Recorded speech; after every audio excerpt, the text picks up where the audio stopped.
Ah ouais, donc bonjour tout le monde à la maison. Bonjour. Bonjour. Donc aujourd'hui, suite à la demande générale, on ramène le trio, Samuel, Gab et Louis-Bernard, pour un nouveau podcast ou vidéo, on va appeler ça comme qu'on veut. Aujourd'hui, on a 5 sujets importants à aborder. Je vais les lister rapidement ici, mais l'idée ici, c'est vraiment de voir comment est-ce qu'on peut s'enrichir, comment est-ce qu'on peut faire de l'accumulation au niveau de son patrimoine, comment est-ce qu'on peut mettre tous les outils de notre bord, comme on dirait en bon québécois. Donc la première chose va être notre plan financier, notre structure. Ensuite, on va aller voir comment est-ce qu'on va maîtriser le temps. Ensuite, 2 sujets qui vont travailler conjointement ensemble, le rendement, l'inflation. Et finalement, le sujet préféré de tout le monde, l'impôt. Donc, pour commencer, Louis, c'est quoi un plan financier? Écoute, tout d'abord, merci de me réinviter à votre super podcast, les gars, c'est bien apprécié. Un plan financier, en fait, c'est pas compliqué, c'est une structure. Donc, s'assurer dans le fond que l'investisseur ou l'épargnant ou la personne qui veut mettre des stratégies en place s'assure d'avoir une structure. Donc, ça peut être un budget, donc c'est un très, très bon départ. Ça peut être de dire, parfait, sur ma paye, je veux avoir tel montant qui va de côté, mais ça prend dans le fond une structure. Ce qu'on remarque beaucoup dans l'industrie, c'est que les gens souvent veulent épargner, ne savent pas par où commencer, ne savent pas qu'est-ce qui est un bon placement, où on devrait l'investir. Donc, d'avoir un conseiller peut venir aider. Le but, dans le fond, c'est pas d'inciter les gens à avoir un conseiller. C'est sûr que statistiquement, c'est quelque chose qui peut aider. Comme je mentionnais un petit peu plus tôt avant le podcast, j'ai trouvé une étude qui a été faite, je ne veux pas massacrer leur nom, je vais aller voir mes notes, par Claude Montmarquette et Ouais. Alexandre Prudhomme. Le nom de l'étude, c'est The Value of Financial Advisors. Et en gros, eux sont venus étudier des ménages qui avaient des conseillers et des ménages qui n'avaient pas de conseillers. Ce qu'ils ont Mhm. établi comme conclusion, par contre, une fois, je ne connais pas tous les détails de l'étude, ça reste une étude Mhm. qui a 69 pages pour les intéressés. C'est le Centre Quand même. interuniversitaire de recherche en analyse des organisations, donc le Cyrano qui a fait ça en collaboration avec ces 2 chercheurs-là. Mhm. Et ce qu'ils se sont rendus compte, c'est qu'au bout de 15 ans, les gens qui avaient un conseiller, donc le ménage, dans le fond, on va dire une famille qui avait un conseiller, accumulaient en moyenne 2,3 fois plus d'actifs financiers que les ménages sans conseiller. Et Mhm. je dirais la raison principale, c'est surtout au niveau de la structure. Le conseiller, dans le fond, va venir aider la personne, l'accompagner à bâtir une structure. Parce qu'on le voit de plus en plus, les gens s'intéressent à ça, mais souvent ne savent pas par où commencer. Donc, le conseiller peut prendre la personne en charge. Et selon moi, l'impact est direct. Le fait d'avoir une structure et pas structure, on peut le voir, ces gens-là, au bout de 15 ans, accumulaient 2,3 fois plus d'actifs que la personne qui était un peu laissée à elle-même ou qui le faisait au gré du vent, si on veut. Là. Donc, qui dit structure dit aussi discipline. Puis c'est ça le conseiller qui apporte un peu, c'est l'accompagnement puis le fait de ne pas déroger de son plan. Là, on s'entend. Puis c'est souvent ça qu'on voit malheureusement de ma courte expérience de conseiller. J'ai pas 20 ans, là, mais j'ai quelques années derrière la cravate. Gab aussi, Louis un peu plus long, mais puis tu peux confirmer avec nous, Louis, c'est qu'avec quoi ça va faire 10 ans bientôt de ton côté, ben c'est le manque les gens sont très motivés, comme en janvier, février, quand on veut aller au gym, on a Ouais. la motivation du monde, on voit souvent que les gyms se vident à partir du mois de mars, mais c'est souvent ça un peu avec les finances, si je ne me trompe pas. Les gens sont super motivés de mettre un plan en place, mais après quelques années ou quelques mois, ben, on les perd un peu au niveau de la discipline. Oui, en fait, c'est un très bon résumé. L'exemple de Jim en janvier est parfait. Puis c'est vrai que souvent, au début d'année, les gens veulent mettre un plan financier en place. Il y a beaucoup plus d'achalandage au niveau des conseillers parce que justement, c'est les résolutions, on veut le faire. Puis Ouais. comme tu l'as dit, un point important, le conseiller, dans le fond, aide à la discipline. Si demain matin, on Exact. prend 2 investisseurs, un, je vais lui dire, parfait, à tous les mois, mets 100 de côté, mais tu le gères par toi-même. Et un autre, dans le fond, qu'une personne qui dit, écoute, le 100 je vais le prendre pour toi à chacune de tes payes ou à chaque mois ou comme tu le préfères. La personne qui est encadrée, qui est prise en charge, a beaucoup plus de chances de réaliser Mhm. l'objectif que celle qui le fait par elle-même. C'est facile, dans le fond, après une semaine, de dire ah, finalement, mon auto a brisé, il est arrivé telle chose, j'ai pas pu mettre de l'argent de côté. Si, dans le fond, on a une structure qui le fait automatiquement, donc qui le fait pour nous, les chances sont que je vais le faire parce que automatiquement, ça va se faire, je n'aurai pas à y penser. Il Ouais. n'y a pas de bonne raison, en fait. Ça peut arriver un imprévu ou peu importe, mais règle générale, les gens vont le garder en place parce qu'ils vont s'habituer, c'est rendu automatique, c'est une habitude. Donc oui, le conseiller, comme tu l'as dit, aide à la discipline grandement parce qu'il est là pour te prendre un peu par la main puis t'amener à faire les gestes Mhm. quotidiennement vont t'amener à accumuler un patrimoine. Là, Ouais, peut-être puis on va toucher un sujet avec l'impôt, etc. Mais le plan financier aussi, c'est surtout l'optimisation fiscale que peu de exact. gens sont outillés pour ça, parce qu'on ne voit pas ça à l'école, etc., puis durant nos études. Mais Madame Smith. oui, exemple, la manœuvre Smith ou le cotiser au REER, réinvestir le retour d'impôt, etc., faire ça chaque année, un effet de boule de neige, donc On les l'apprend pas. allocations, le REE, donc il y a tout le plan financier. Là, moi, en tout cas, personnellement, ce que je vois, ce que j'ai vraiment ma valeur ajoutée, c'est dans l'optimisation fiscale. Puis, je pense que vous êtes d'accord avec moi aussi, les gars, là, surtout Ben Louis. oui. La Man of Smith, juste cet exemple-là, depuis que Dave m'en a parlé, je vends ça à tout le monde. Là. Je rencontre quelqu'un dans la rue, c'est à peine si je donne pas le livre. C'est des petits trucs comme ça qu'on apprend, qu'on connaît. Puis la même chose que quand j'ai un chum électricien qui vient chez nous, on a eu des problèmes de lumière, ben, je peux comprendre comment ça fonctionne, mais lui, il y a des trucs et des techniques pour travailler plus vite, travailler plus Mm. efficacement.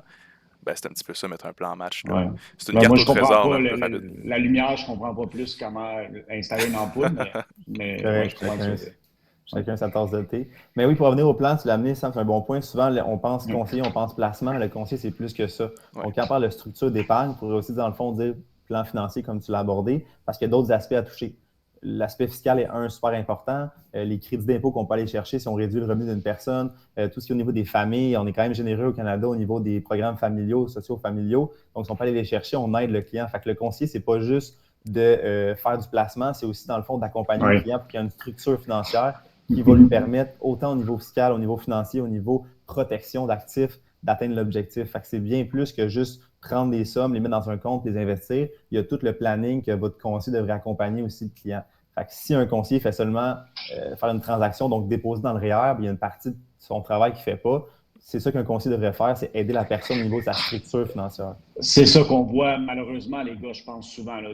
La plupart des gens que je rencontre, soit qui sont affiliés avec le succursale bancaire et n'ont aucun conseiller attaché, il n'y a personne qui s'occupe de eux, ou s'ils ont un conseiller à l'extérieur de la banque, souvent ils n'ont même pas de nouvelles de lui, il n'y a aucune optimisation fiscale, aucune mise à jour de portefeuille, donc les gens, encore une fois, sont laissés à eux-mêmes. Donc voilà, voilà. Ben, juste pour faire un petit point comique là-dessus, j'ai un client, d'une couple de semaines, peut-être une couple de mois même, qui me pose la question, Gab, pourquoi est-ce que je travaillerais avec toi, puis pourquoi je travaillerais pas avec ChatGPT? Ben, c'est un petit peu ça la réponse, c'est l'accompagnement, c'est le suivi, puis c'est de faire en sorte que quand tu reçois ton retour d'impôt, au lieu de te payer un voyage à Cayo Coco, comme Louis, tu fais cette semaine, pas tout à fait, mais tu prends ton argent, tu l'amènes dans le retour d'impôt, donc dans ton réel, excuse-moi. Donc c'est Mais un petit peu la discipline, là. ChatGPT, on s'entend, là, les études sont assez claires maintenant. Ils Ah ouais. sortent dans les dernières semaines. C'est pas toutes des faits Non, non. corroborés. Il y a beaucoup de désinformation parce qu'ils prennent un peu tout sur Internet. Donc, il faut Exact. vraiment faire attention avec Ouais. ça. Les conseils financiers sur ChatGPT, ça à prendre avec un grain de sel. Là. Ouais. J'ai vu un article justement de NBC là, qui mentionnait qu'il y a 33% des gens seraient prêts à prendre des conseils financiers via ChatGPT. J'étais horrifié de voir ça. Je saignais des yeux. Des yeux. Bref. Mais pour relancer là-dessus, aussi le danger, c'est que dans le fond, ChatGPT, on rentre les infos qu'on veut. Ben, c'est ça. Donc, dans le fond, on peut un peu biaiser la machine, dans le fond, en mettant Ouais. où on veut aller, tandis que le conseiller va être non biaisé parce qu'il n'y a pas d'émotion rattachée à ça. Donc, c'est Mhm. toujours important, dans le fond, de garder en tête que si moi-même, j'ai mon plan financier, mais dans le fond, je peux me laisser soit mettre trop de dépenses sur les voyages, soit mettre trop de dépenses, des choses qui, normalement, un conseiller viendrait dire non, ça ne fait pas de sens Exact. financièrement, ça aurait plus faire ça, ça, ça. Ouais. Donc, c'est important, dans le fond, de garder une nuance de ce côté-là. Ça va être un très bon outil pour avoir une réponse rapide Ben sur une oui. question qu'on se pose, par contre. Là. Mais pour donner des conseils, au même titre, dans le fond, que je ne ferais pas confiance à ChatGPT pour faire une chirurgie d'un cœur.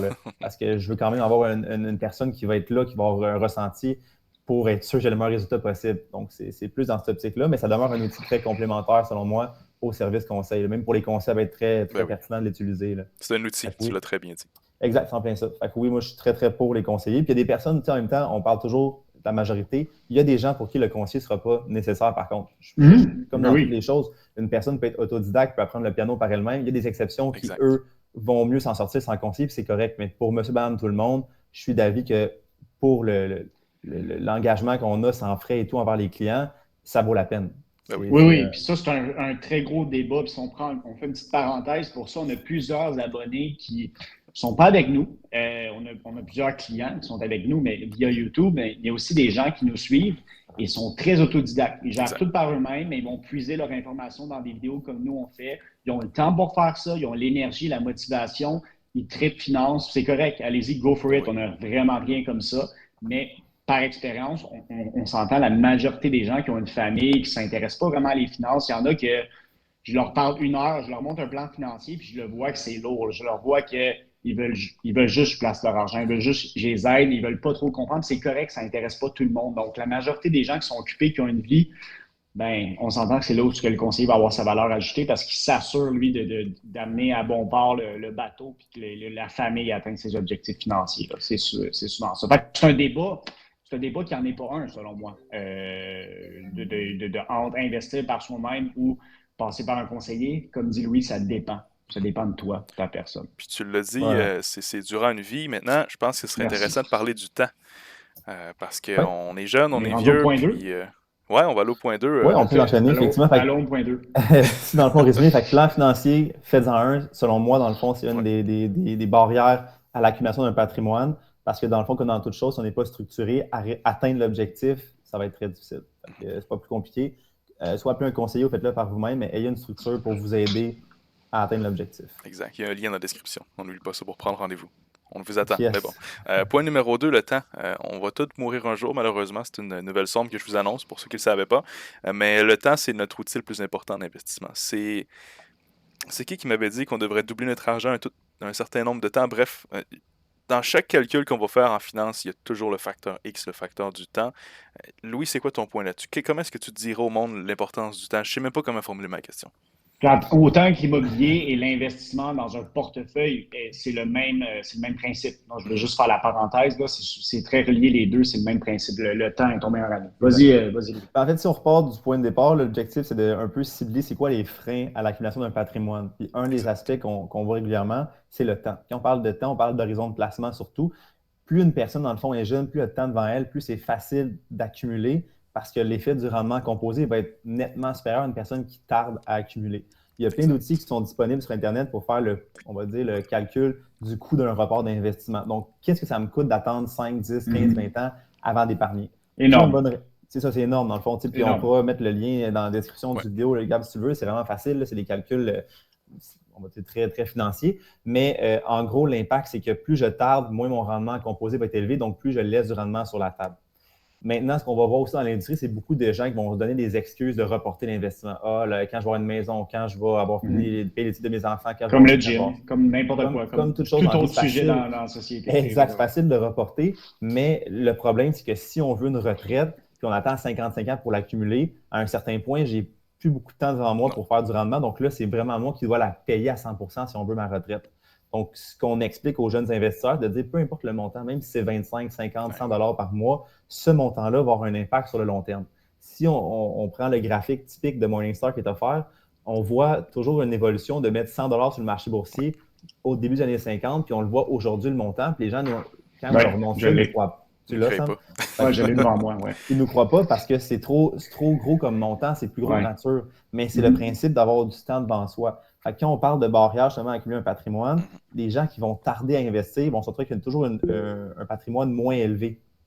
Ah, je vois Sam, tu as levé ta main? Ben, j'ai levé la main, oui. Okay. Je voulais juste confirmer tes dires avec le graphique pour montrer les chiffres aux gens. Là. Donc, quelqu'un qui a investi 100 $ en 1950, qui le laisse là jusqu'en 2021. Donc, on a quand même un 71 ans d'accumulation. Je sais que c'est exagéré, mais ça donne une bonne idée de la puissance du temps. Donc, un 100 $ investi, excusez-moi, dans un indice qui réplique les grandes actions américaines. On arrive en 2021 à 990 863 $ pour un rendement moyen de 13,7 %. Pendant que tu l'as, le graphique, Sam, juste pour le monde qui nous écoute, c'est un petit running gag. C'est quoi le CPG? C'est 1119, si je ne me trompe pas?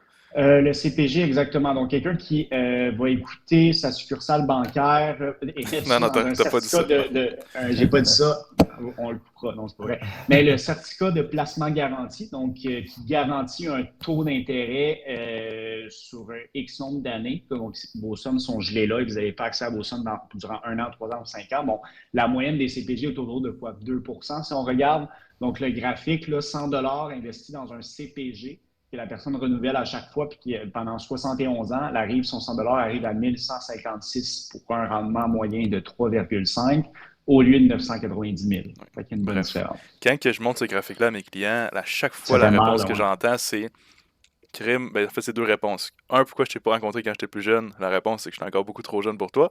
Puis la deuxième réponse, c'est qu'on y pense pas souvent quand on est plus jeune. Puis là, ben, ils nous font rencontrer des enfants puis tout. Parce que tu vois, si tu commences à 20 ans, même si c'est des petits montants, ben, rendu à 50 ans, ça devient des énormes montants. Ah oui, c'est immense. Là. Puis il y a aussi, c'est vrai qu'est-ce qu'ils disent les gens, mais c'est surtout qu'ils n'ont pas l'accompagnement à la succursale bancaire avec qui ils font affaire. Fait qu'ils ne sont pas au courant de ça. Personne ne leur transmet des connaissances financières en investissement. Ça, c'est le gros problème de société. On en parle dans plusieurs vidéos. Gab, je ne rentrerai pas là-dedans. Tu le sais, je vais me fâcher. Fait que je vais pas continuer. Mais ouais, Louis, ça corrobore qu'est-ce que tu as dit pour le graphique Morningstar, que je monte à chacune de mes rencontres parce que je l'adore, ce graphique-là. Il parle tellement lui-même, le temps est puissant. Fait que oui, dans le fond, puis encore une fois, c'est règle générale. Tu sais, exemple d'une personne qui dit, moi, je vais être millionnaire avant tel temps, tel âge ou telle date. Cette personne-là, puis encore une fois, sous règle générale, là, je sais que le monsieur PFK, Colonel Sanders, est devenu millionnaire à 73 ans. C'est un cas exceptionnel. Il y en a que ça va arriver. Oui, en même temps, c'est plate d'en profiter. Mais exemple, une personne qui a 20 ans, qui se fixe l'objectif d'être millionnaire un jour, mais si on lui fait un plan pour lui montrer combien il faut qu'il mette de côté, ça va être nettement moins que la personne qui veut atteindre l'objectif en commençant à 30 ans, 40 ans, 50 ans, 60 ans. C'est fou l'écart qu'on a. En fait, plus on commence tôt, moins on va avoir en mettre de côté. C'est vraiment le rendement qui va travailler pour nous. Donc, plus on tarde, c'est comme si on se dit, bon, mais aujourd'hui, je fais un sacrifice pour que plus tard, j'ai moins à travailler. Tandis que si je reporte l'investissement, c'est l'inverse. Je me dis aujourd'hui, je ne fais aucun sacrifice, mais dans le futur, je vais travailler plus fort pour compenser le fait que j'en ai profité aujourd'hui. C'est une question d'équilibre. Le but n'est pas de mettre 99% de ces sommes de côté. De toute façon, l'ARC et Revenu Québec ne vous laisseront pas parce qu'ils vont venir en collecter une partie. Mais c'est un autre débat plus tard dans la vidéo. Fait que oui, dans le fond, c'est super important de commencer jeune. Puis je sais qu'il y a des circonstances qui peuvent être plus difficiles ou peu importe, mais juste avoir un petit montant, créer l'habitude, je pense que ça commence comme ça pour éviter que le facteur temps vienne mettre des bâtons dans les roues à l'accumulation d'un patrimoine, on va dire, considérable au fil du temps. Exactement, le temps. Et il y a aussi surtout le produit financier qu'on choisit, mais ça, c'est un tout autre sujet. Là, on en parle souvent dans plusieurs vidéos de mettre un bon portefeuille d'investissement majoritairement en actions pour les portefeuilles à long terme. Et à titre indicatif, j'ai un deuxième graphique pour vous. Donc, quelqu'un qui a mis 500 $ par mois durant 40 ans jusqu'à aujourd'hui, dans un portefeuille qui est majoritairement en actions, il a accumulé plus de 3 millions de dollars. Par contre, il a passé par 15 fois il a passé par 15 baisses de plus de 10 % de rendement durant ces 40 années-là. Donc, d'où l'importance de rester investi, de patienter, laisser le temps faire les choses. Sam, est-ce que tu essaies de faire le pont vers le troisième point sans qu'on s'en rende compte? Non, le troisième point, c'est quoi? C'est le rendement et l'inflation. Bon, tu vois, mais tout s'entremêle, hein? Tout est connecté. C'est la vie, c'est la puissance des choses. OK, on continue. Ben écoute, je pense que j'irai vers le troisième point tout de suite. Le rendement, Sam, t'as fait un bon pont. C'est nettement lié à l'inflation, mais bon, chaque chose en son temps. Louis, c'est quoi le rendement? Louis parler. Ouais, j'aime ça quand Louis parle. Oui, en fait, c'est sûr que dans l'industrie, ce qu'on voit, une des grosses problématiques, ça va être au niveau du rendement. Parce que c'est sûr que si je fais 2% versus 10%, mon accumulation va être nettement moins rapide si j'ai un rendement inférieur. Encore une fois, une question de profil de risque, question de tolérance au risque. Est-ce que j'ai les reins assez solides pour tolérer justement un profil agressif? Règle générale, la réponse, ça va être oui et non, dépendamment de l'investisseur. Ouais. Mais même si je prends un profil, on va dire équilibré, je peux quand même aller chercher un rendement intéressant. Exact. Donc, c'est quand même assez important de s'intéresser à ça. Souvent, les gens vont dire « Ah, c'est pas grave, ça change quoi que je fasse 2 ou 4%? » Mais ça fait un monde de différence quand même, honnêtement. Immense l'impact, immense. C'est ça. Si on regarde un peu justement, puis on va en parler dans l'autre section aussi avec l'inflation au niveau des CPG, je sais que c'est un produit qui est très, très populaire. Que les gens vont sauter là-dessus parce que c'est le mot garantie. L'humain cherche une sécurité, l'humain a de la misère en fond à ne pas être capable de contrôler ce qui s'en vient, tandis que le CPG vient réconforter l'investisseur.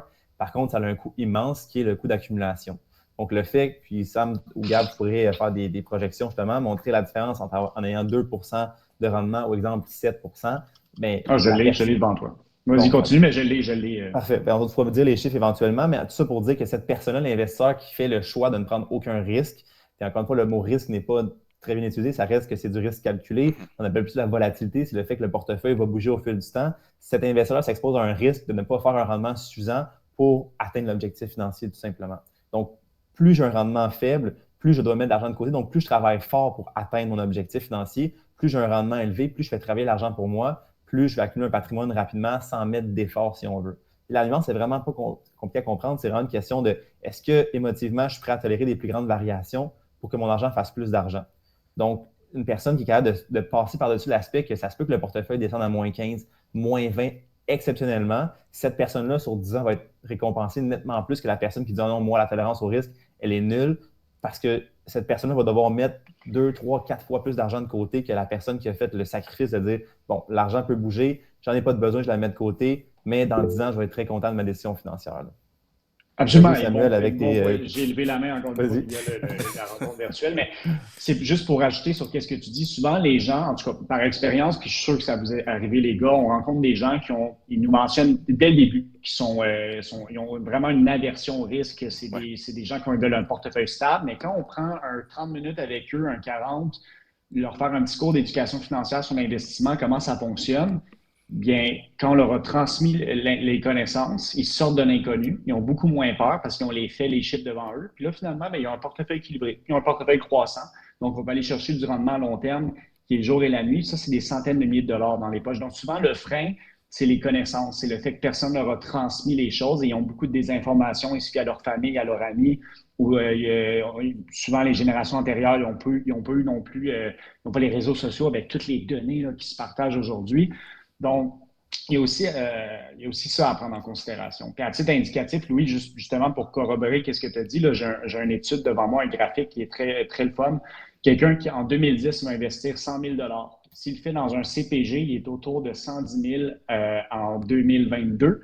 Si, par contre, il l'aurait mis dans un portefeuille qui est majoritairement en action, il serait à 320 000. S'il avait choisi un portefeuille équilibré, il serait à 240 000. Vous voyez, juste en 10 ans, bien, il y a une énorme différence. Donc, l'impact est majeur de choisir un bon produit financier, d'où ce qu'on parle avec le sujet du rendement et de l'inflation.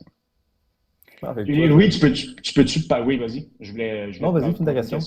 Ben, en fait, je voulais te demander, là, on le voit actuellement, l'inflation est plus élevée. On est autour de 4 actuellement, je ne me trompe pas, les gars, je pense qu'on n'est pas loin de ça, là.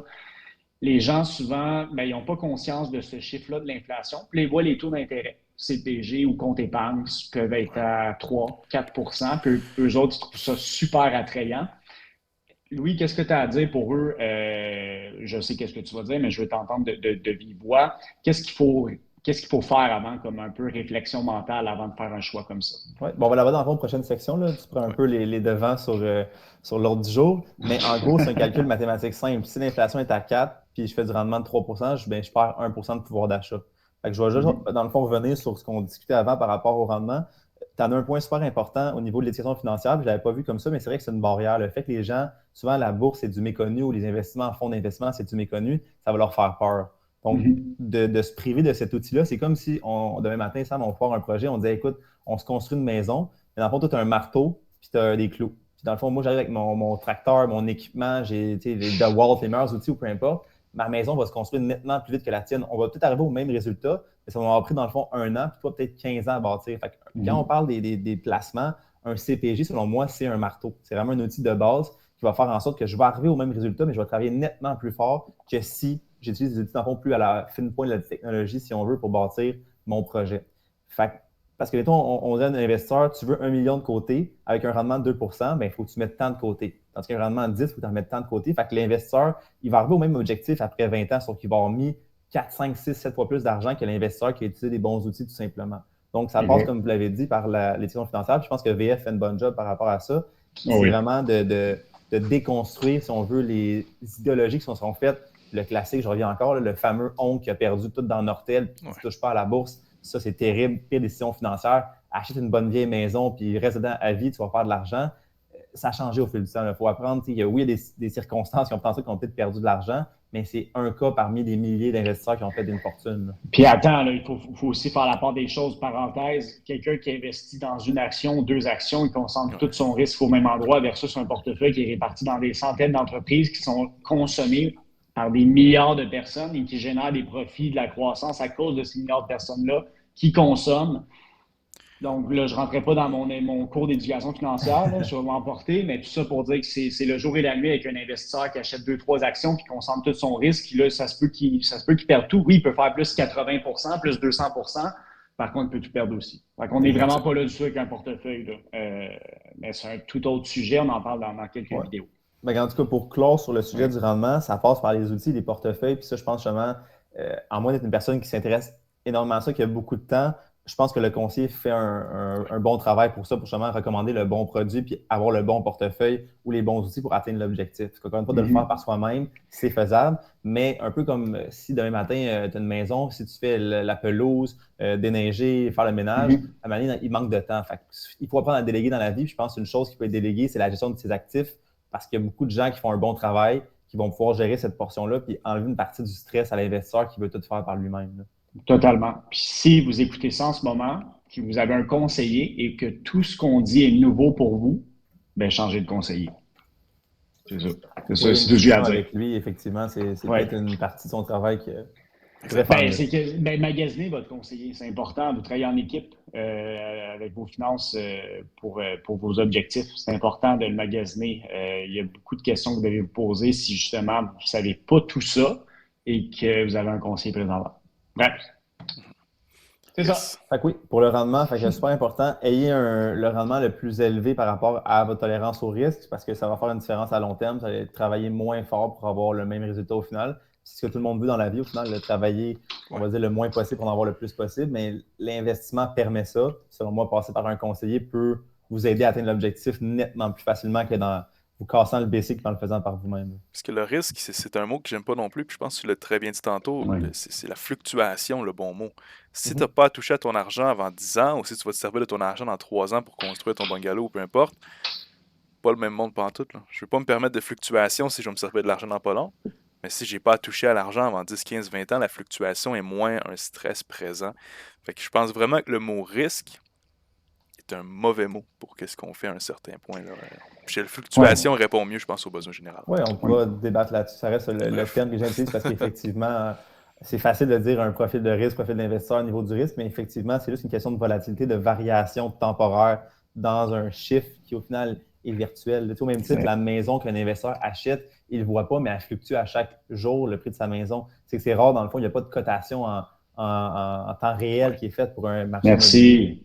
Fait que c'est sûr que puis encore une fois, il y a un paquet de facteurs que les gens ne considèrent pas. L'action, mettons qu'on achète comme client ou comme fonds d'investissement, il n'y a pas de coût afférent entre les deux, dans le sens que tu n'as pas à injecter de l'argent pour maintenir en vigueur ton fonds de placement. Parce qu'une maison avec les taxes municipales, les taxes scolaires, les rénovations, les gens ne prennent pas en considération ces coûts-là. Donc, c'est toujours une question de regarder, dans le fond, le portrait d'ensemble pour avoir la meilleure idée. Mais tout ça pour dire que le rendement est quand même important dans quelqu'un qui ne se soucie pas de son rendement, à long terme, va être perdant. Exact. OK. Fait que, comment est-ce que tout ça mange en hiver avec de l'inflation qui s'en vient? On a parlé tantôt, tu as 4 d'inflation, 3 de rendement, tu es à -1. L'inflation, pour ceux qui ne le savent pas, c'est l'augmentation de votre pain de lait, le prix de votre pain. Ça se fait partout, puis en ce moment, on le vit énormément un peu partout. Yes, Sam. Bien, ça, c'est un sujet que les gens, puis Gab, tu vas me confirmer aussi là, quand on se rencontre des clients, que depuis 2 ans, on l'entend partout, mais je pense qu'il est peu compris ou il est mal compris. Fait on peut prendre 2 minutes ensemble, l'expliquer les trois un peu, qu'est-ce que c'est l'inflation exactement, juste pourquoi aussi ça augmente tout le temps. Tu sais, l'inflation, c'est pas une décision du gouvernement Legault de faire de l'argent sur notre dos. C'est pas lui qui a choisi ça. Ça fait partie d'une conséquence indirecte de notre système de croissance et de production. Donc, on peut-tu en parler avant qu'on continue? Oui, totalement. Louis, tu peux-tu prendre la parole, expliquer un peu pourquoi on a choisi comme cible 2%? Pourquoi là, c'est à 4, vraiment le plus simple possible? Je sais qu'on pourrait en parler pendant 1 heure, mais je pense que c'est important de le faire là, parce que c'est beaucoup mal compris. Oui, avec plaisir. En fait, ce qu'il faut garder en tête, là, encore une fois, il y a des outils qui existent pour ça, de regarder, dans le fond, le coût de l'inflation. C'est quoi, dans le fond, l'impact d'avoir une inflation de 1 versus 2 versus 4 versus 8 versus 10 sur l'actif d'une personne? Fait qu'on va dire, on prend 1 000 $. Si, dans le fond, j'ai une inflation de 1 et l'année suivante, dans le fond, il perd 1 de pouvoir d'achat.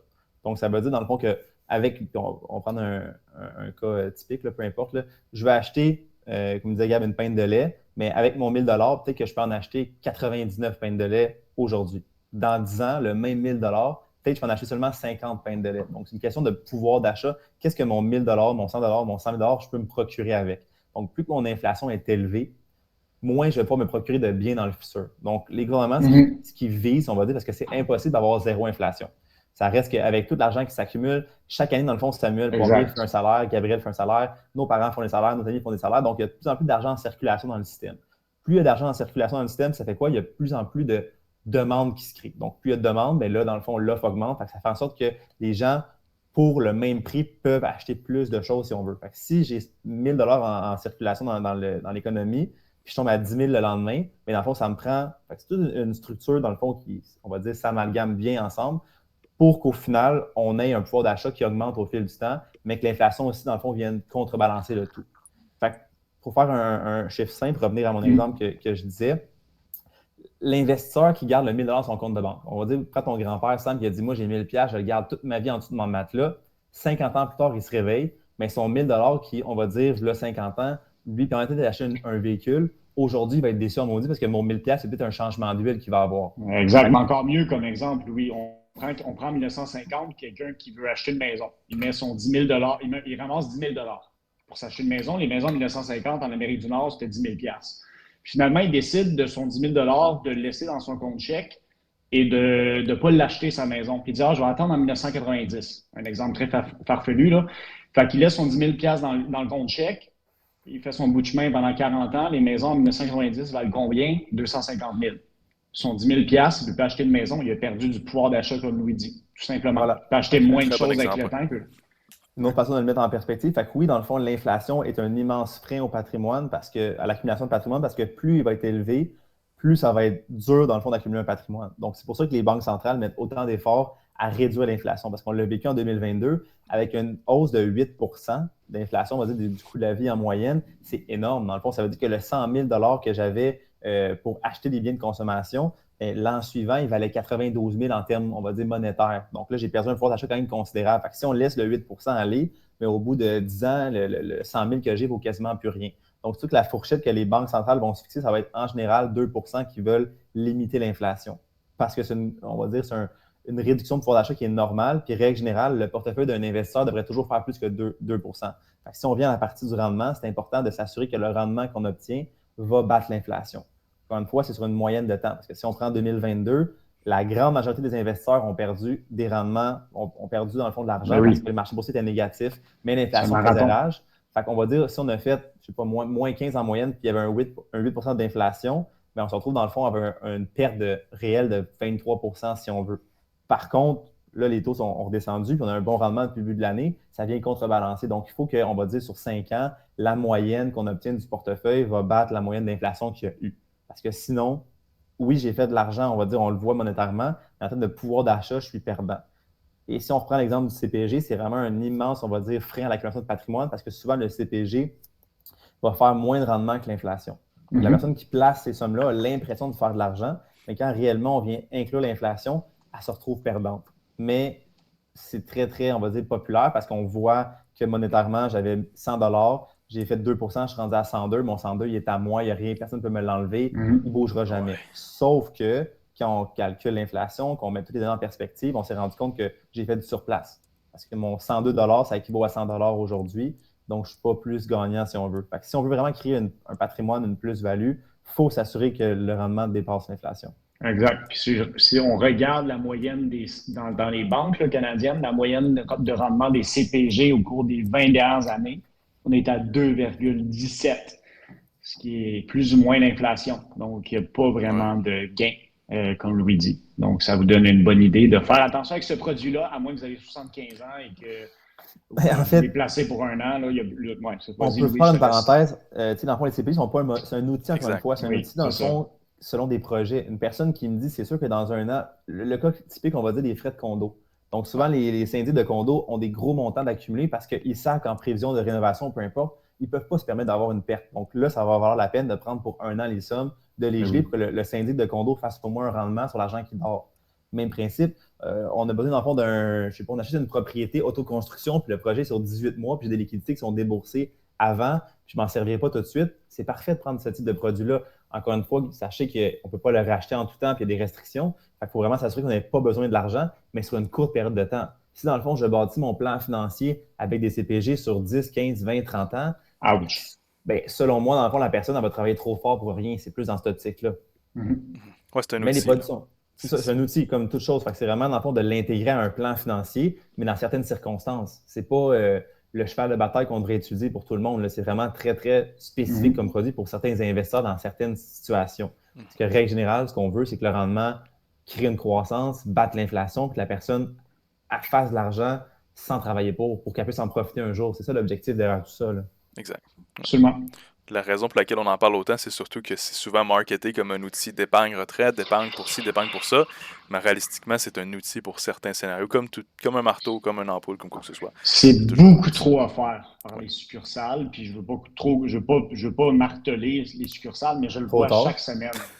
Mais on le voit chaque semaine. Chaque semaine, c'est ça. Puis tu as des conseillers avec un grand manque de compétences qui vont offrir ça parce qu'ils se font mettre beaucoup de pression par la part de leur employeur pour vendre ça.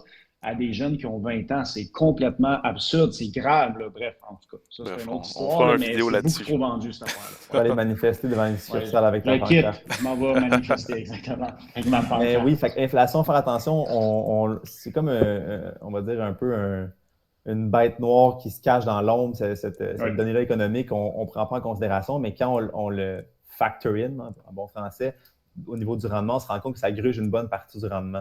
Fait que c'est important de s'assurer que le portefeuille qu'on a mis en place sur 5 ans, 10 ans, va dépasser l'inflation. Sinon, on fait du surplace, c'est pas l'objectif, voire même s'appauvrir. Fait que je ne veux pas que mon client, dans le fond, au bout de ligne, pendant 10 ans de temps, ait juste mis de l'argent de côté pour pas pouvoir accumuler plus au final, là. Exact. Donc, chers messieurs, je nous apporterai vers le dernier chapitre de ce 10 vidéos. Chapitre très important qui est l'impôt. Personne n'aime ça payer de l'impôt ici, puis les gens qui nous regardent à la maison, j'ai rarement entendu des gens qui aimaient payer de l'impôt. Donc, exact. Puis en c'est plus, quoi le Louis est rôle de rendu l'impôt? fiscaliste. Ouais, c'est Louis est vrai, rendu félicitations fiscaliste. aussi. C'est un Merci, pro de la merci. loi de l'impôt. C'est sa Bible. Exact. Donc, Voilà. Louis, dis-moi, moi et les gens à la maison, on veut tous savoir comment est-ce qu'on ne paye pas d'impôt. Écoute, Attends, la meilleure question, Gab, c'est pourquoi on paye autant d'impôts au Canada? Ça, c'est une question que beaucoup de monde se pose. Et Louis, je suis sûr qu'il peut répondre à ça. Pourquoi on paye, pourquoi on est autant imposé? Ouais. je vais commencer par la question de Gab. Donc, comment ne pas payer d'impôts? Tu peux déménager dans des pays qui n'ont pas d'impôts. Donc, Ok. on va dire, prends Dubaï, par exemple. Eux, dans le fond, il n'y a pas d'impôts là-bas. Donc, ce serait mon conseil. Si tu ne veux pas payer d'impôts, déménage. Ok. Ensuite, pourquoi on paye autant d'impôts? Ben, écoute, ça reste un débat de société. On pourrait en parler longtemps, ce n'est pas l'objectif, mais c'est un des choix de société qu'on a fait. Dans le fond, d'offrir un filet social, d'offrir des services gratuits dans un sens, parce qu'autant on les paye tous collectivement, ces services-là, mais c'est vraiment, dans le fond, un choix, je dirais, politique, sociologique, de société, dans le fond, qu'on fait au Canada. Parce que si on prend d'autres comparables dans le monde, ils n'ont pas, on va dire, la même structure politique et sociale que nous, mais payent moins d'impôts. Donc, je ne veux pas embarquer là-dedans. Il y a des gens pour qui ça convient, d'autres qui ça ne convient pas. Mais au final, chose certaine, on ne s'en sort pas. Il faut payer de l'impôt tôt ou tard. Colin. Oui, malheureusement. Fait que désolé, dans le fond, c'est pas ce que vous voulez entendre, là. Non. Donc, en résumé, pourquoi on a un taux d'imposition aussi élevé au Canada, c'est à cause de notre système qui a un filet social très fort, qui est vraiment orienté vers la gauche pour, exemple, les allocations familiales, pour le système de santé qui est gratuit, etc. C'est bien ça? Ben, j'emploierais pas le terme gauche, dans le fond, c'est plus vraiment au sens, on va dire, large. Si l'État récolte des sommes, il faut les allouer quelque part. Fait que plus l'argent, plus dans le fond, on paye un taux d'impôt élevé, plus on s'attend à ce que l'État en redistribue. C'est un peu la logique. À l'inverse, si on a une mentalité plus, on va dire, américaine, que l'État collecte moins, mais que l'individu en paye plus, c'est une autre façon de penser. Donc, dans le fond, nous, notre logique, c'est on va collectivement mettre plus de côté pour redistribuer la richesse à d'autres personnes vers d'autres services. Donc, c'est plus collectif, moins individualiste, si on veut. À l'inverse, dans le fond, on va dire aux États-Unis ou d'autres pays, ça va être plus pas chacun pour soi, mais l'État va intervenir moins, si on veut, dans les décisions financières. Ils vont dire aux gens, gérez plus votre argent comme vous voulez. Donc, nous, on est vraiment plus, je dirais, pris par la main, accompagnés que, exemple, nos voisins du Sud ou d'autres pays qui vont avoir une mentalité plus utilisateur-payeur, si on veut. Souvent, c'est la norme. OK. Fait que c'est un peu la logique, dans le fond, si tu veux. Fait qu'encore une fois, est-ce que c'est la bonne chose à faire ou pas la bonne chose à faire? Je ne remarquerai pas là-dedans. C'est vraiment des opinions, on va dire, personnelles. Mais chose certaine, au Canada, c'est un facteur. Puis, en fait, pourquoi on aborde le sujet? Souvent, on n'y pense pas, mais moi, où j'ai réalisé vraiment que c'est le plus gros frein dans toutes ce qu'on a discuté, dans le fond, c'est le plus gros frein à l'accumulation de patrimoine, l'impôt. Puis, où je l'ai appris en réalité, parce que quand tu y penses comme ça, tu t'en rends pas compte, mais en le creusant un peu, tu vois vraiment l'impact de tout ça. C'est quand j'ai fait mon cours de CIM. Donc, dans le cours de CIM, qui est le Chartered Investment Manager, gestionnaire de portefeuille agréé en français, il y a un volet, dans le fond, justement, sur les freins de l'accumulation. Parce que comme conseiller, dans le fond, c'est important de les aborder avec le client, puis s'assurer de les limiter au minimum. Puis il disait, dans des sondages, en posant des questions aux gens, souvent les gens pensaient que la plus grosse barrière, c'est le rendement. Mais contre toute attente, c'est toujours l'impôt. Fait que dans tout ce qu'on a nommé, l'impôt va être le plus gros frein à l'accumulation de patrimoine. Parce que quand on y pense, c'est quand même une grosse partie de notre avoir qui part de nos poches. Beaucoup. Donc, surtout au Canada, on en discute justement, on va dire, surtout au Québec en particulier, ça coûte extrêmement cher en impôts. Donc, c'est des sommes qui ne sont pas disponibles à l'investissement. Donc, si on prend deux investisseurs, un qui est à Dubaï, comme je disais tantôt, qui ne paye pas d'impôts, ou un au Canada, pour le même revenu identique. Donc, si on va dire je fais 100 000 à Dubaï, puis je fais 100 000 ici, bien, à Dubaï, il reste 100 000 pour investir. Donc, lui, dans le fond, on va dire, une fois que c'est logé, nourri, qu'il a mangé, ça lui a coûté, on va dire 50 000, il reste un 50 000 pour disposer pour l'investissement. À l'inverse, on prend l'investisseur au Québec qui a le même 100 000, puis là, je fais un chiffre rond, je ne connais pas par cœur, mais environ, on va dire 30% qui part juste en impôts. Je n'ai pas calculé d'autres choses, vraiment pas de taxes qui payent scolaire, pas de taxes municipales. Donc, en partant, j'ai un 30 000 qui va disparaître, qui s'en va à l'État. Donc, il me reste 70 000 pour vivre. Si on prend le même coût de vie, donc le 50 000, ça me laisse 20 000 que je peux disposer pour épargner. Donc, l'épargnant à Dubaï qui a 50 000 versus moi 20 000, son effet de levier est nettement plus élevé que le mien. Puis là, encore une fois, on ne prend pas en considération le fait que sur mes revenus de placement, je vais devoir aussi repayer de l'impôt. Tandis que la personne à Dubaï, dans le fond, elle va faire 50 000. Si elle fait 10 de rendement, puis dans 10 ans, son portefeuille vaut 500 000, c'est 500 000 comme en CELI tout le temps au final. Fait que l'investisseur à Dubaï a un avantage immense par rapport à l'investisseur au Canada. Fait que c'est là qu'il faut toujours garder en tête que l'optimisation fiscale, ce qu'on recommande les conseillers de faire avec leurs clients, est super important. Parce que ça va être beaucoup plus payant d'aller chercher 1 $ en retour d'impôt ou en crédit que de faire, on va dire, un rendement supérieur. Parce qu'en partant, on va dire, on prend le cas typique, la plus grande tranche d'imposition, si on combine fédérale et provinciale au Québec, c'est environ 37 %. Donc, l'investisseur qui se dit, écoute, moi, Gab, Sam, je vais travailler plus fort pour aller faire plus de patrimoine, mais elle se trouve un peu pénalisée parce que plus elle va travailler fort, plus on va y engager une grosse partie. Fait que du montant qu'elle va remettre de côté, il y a de plus en plus qui va partir en impôts. Fait que si on part du principe qu'elle a un taux marginal à 37 %, elle fait 100 $ de plus, mais au final, il y a seulement 63 $ de plus qu'elle peut te donner, Gab, pour l'investir. Puis là, oui, Samuel, tu peux Mais juste pour corroborer un tous les gens qui font 53 000 et 98 000, votre dernière tranche d'imposition est le 37,12 % que lui parle. Je te laisse continuer. Parfait. Fait que ça, dans le fond, tu vois, puis si tu poursuis, tu vas le voir que plus on avance en salaire, plus ça devient élevé. Donc, la personne, par exemple, qui dit écoute, Sam, là, je suis dans cette tranche-là, mais moi, je veux travailler plus fort pour atteindre l'objectif, je vais faire plus d'argent, mais ensuite, elle tombe à 42, si je ne me trompe pas. Fait que dans le fond, cette même personne. 41,12 à partir de 98 000 jusqu'à 106 000. Ouais. Cette personne-là, dans le fond, on va dire le dollar avant, quand elle faisait 100 $ elle avait 63 dans ses poches. Elle tombe à 41, dans le fond, bien, il en reste juste 59. Fait qu'elle vient de perdre, dans le fond, un 4 $ qu'elle ne pourra pas investir. Puis si on poursuit la mécanique comme ça jusqu'au taux maximum qui est à 53 % si je ne me trompe pas, l'investisseur qui, dans le fond, travaille vraiment fort, qui se dit, dans le fond, moi, je vais en mettre plus de côté, mais il reste seulement 47 sous, si on veut, sur le dollar qu'il fait de plus pour mettre de côté. Fait qu'on peut voir que cette mécanique-là fait mal parce que si, mettons, j'ai un revenu de 500 000 par année, mais le 100 000 exemple de plus que je fais, il m'en reste réellement 47 000 dans mes poches. Donc, j'ai juste 47 000 que je peux investir de plus versus on prend le gars à Dubaï qui, lui, s'est rendu à 500 000 de revenus. C'est 500 000 qu'il peut investir sans imposition. Fait qu'il faut visa de travail, ensuite demande de résidence. Ça, t'écriras aux Émirats Unis. Attendez, il y a beaucoup aussi de désavantages à vivre à Dubaï. Ouais, non, je fais des blagues, là, on s'entend. Oui, non. Encore une fois, on reste là, j'embarque pas dans l'aspect politique, j'embarque pas dans rien. Je parle purement financièrement parlant. L'investisseur qui est dans un pays où les taux d'imposition sont élevés se retrouve toujours désavantagé en termes d'accumulation de patrimoine versus une place où les taux sont plus souples ou moins élevés, si on veut. Donc, deux mêmes principes. Dans le fond, on prend un investisseur au Canada, un aux États-Unis pour le même salaire. En termes d'argent disponible à l'investissement, l'Américain va toujours avoir plus que le Canadien dans ses poches. Puis peut-être pour vous soulager, ben oui, vous payez beaucoup d'impôts, mais au moins le système de santé éducatif va extrêmement bien. Écoute, j'irai pas là non plus. Moi pas là. Mais si on revient à la base, le premier point qu'on a vu, c'était la planif, la structure. On parle du temps, on parle du rendement, de l'inflation, l'impôt. C'est un gros casse-tête. Puis qu'on met toutes les pièces ensemble, qu'on aligne tous nos canons du même sens, là, la magie peut vraiment se faire. Ma blonde me trouve bizarre de trouver ça nice, des fichiers Excel, là, mais je fais mon beau fichier Excel pour mon client, là, je mets toutes mes optimisations, puis à la fin, je suis passé de tout ça où ce que j'étais jusqu'à ça, check tout le pourcentage que je peux aller chercher. Ça fait du bien, hein, voir ça, Gab. Sauver de l'impôt, de la planif, des rendements. Ouais. On aime notre job, on aime ce qu'on fait. Il y en a qui n'aiment pas ça pour tout faire ça. Mais c'est fou qu'est-ce qu'on peut faire en bout de ligne. Puis en passant, contrairement à la croyance populaire, de l'optimisation fiscale, c'est légal. De l'évasion fiscale, c'est illégal, mais le contribuable. Oui, effectivement. Ça finit avec la même liaison, mais c'est pas la même chose. Fait en gros, le contribuable a le droit d'organiser ses impôts de façon à payer le moins d'impôts possible. C'est écrit dans la loi, noir sur blanc, c'est un droit que le contribuable a. Donc, sentez-vous pas mal, dans le fond, de prendre du REER ou d'avoir de l'intérêt déductible. Ça reste quand même que les stratégies sont limitées pour un particulier, malheureusement, mais il y a moyen, dans le fond, d'aller chercher quelques dollars en crédit d'impôt, en allocation familiale, ne serait-ce qu'avec les REE, dans le fond, les mécaniques d'attribution de revenus à l'enfant et non aux parents.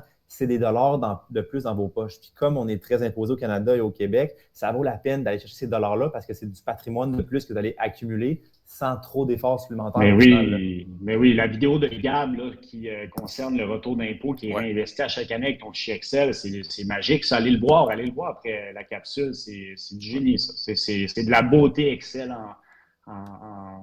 comme jamais. C'est moi ou c'est le fichier qui est beau? Non, je fais des blagues. Mais donc là, messieurs, on arrive sur la fin de notre appel. Je tiens à vous remercier les deux de votre présence. On a fait de quoi de beau. Ce serait le fun d'en refaire Merci à plus. Louis. Merci à Louis, en fait.